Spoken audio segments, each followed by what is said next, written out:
ইতিমধ্যে লোকসভা নির্বাচনের নির্ঘণ্ট প্রকাশ হয়েছে।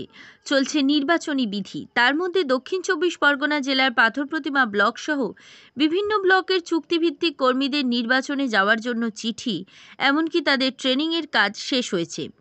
চুক্তিভিত্তিক কর্মীরা পড়েছেন সমস্যায়। আজ দক্ষিণ ২৪ পরগনা জেলার পাথরপ্রতিমা ব্লকের ১৫টি গ্রাম পঞ্চায়েতের চুক্তিভিত্তিক কর্মীরা বিডিওর কাছে স্মারকলিপি দিয়ে জানতে চাইলেন, নির্বাচন কমিশনের নির্দেশ না থাকা সত্ত্বেও কী করে তারা নির্বাচনে যাবেন।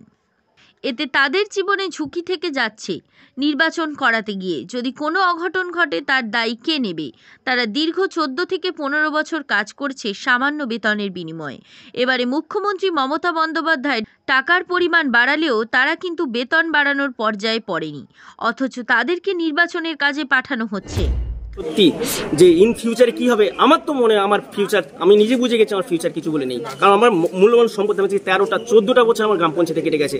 ইভেন আমি কোনো পরীক্ষাগুলোতে মন দিয়ে পড়াশোনা করতে পারছি না, যে কাজের প্রেশারগুলো রয়েছে। 15 বছর হয়ে যাওয়ার পর তাহলে আমরা ইন ফিউচারে কি করবো এখনো পর্যন্ত কেউ। আচ্ছা, আর একটা জিনিস খুব খুব ভাইটাল, যে অর্ডার রয়েছে আমাদের মুখ্যমন্ত্রী, তিনি যে অর্ডারটা দিয়েছিলেন যে কন্ট্রাকচুয়াল স্টাফদের একটা বেনিফিট পাবে, যে স্যালারি একটা ইনক্রিমেন্ট হবে, কিন্তু কেন জানি না আমরা কি সিস্টেমে কাজ করি, আমরা কি পোস্টে কাজ করি, সেই অর্ডার আমাদের লাগু হচ্ছে না, সেটা আমরা ভেবে পাচ্ছি না।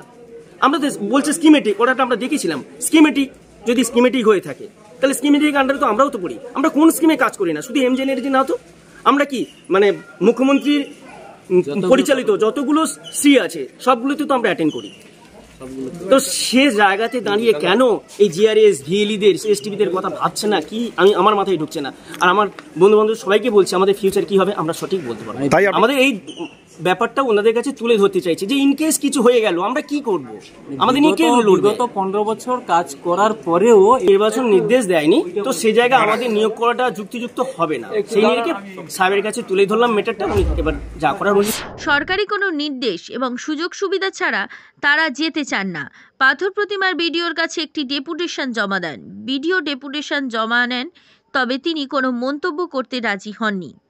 এখন দেখার চুক্তিভিত্তিক কর্মীরা প্রকৃত নির্বাচনের কাজে নিয়োগ হলো কিনা। সৃজনশীলের রিপোর্ট, জেলার বার্তা।